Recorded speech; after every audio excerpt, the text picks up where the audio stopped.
إذا بقيت وحدك بالبيت وصارت ساعة ب12 وحاير شلون تتعلل، تعال أعلمك طريقة كلش راح تتونس بيها. بالبداية رحت على السوق وجبت هاي العلاقة مالتي مال التعليلة، جبت الشيبس بالطعم الكاتشب، جبت بوب كيك قطعة واحدة، وجبت العصير الفينو العملاق. هسه جبت الجهاز الثاني حضرته وخليته على المخدة بهذا الشكل. خليت على اليوتيوب وبحثت على أحمد راسم، هذا الشخص متابعاني ينزل قصص رعب ومغامرات كلش حلوة. العراق أرعبت مدينة كاملة بعد ما عرفوا فعلتها الخبيثة والخطيرة، ورادت تقتل كل اللي بالمدينة. تابعوا القصة للأخير وراح تنصدمون.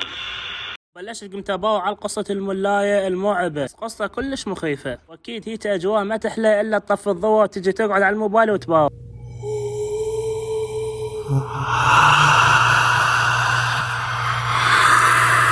مشكلة أنا وحدي بالبيت وجدا أعشق القصص المرعبة والمغامرات. صحكم تتابعون هذا الشخص لأن القصص مالته كلش حلوة. هسه تقولون قاعد يسوي له إعلان، لا بالعكس أنا كلش أعشق هذا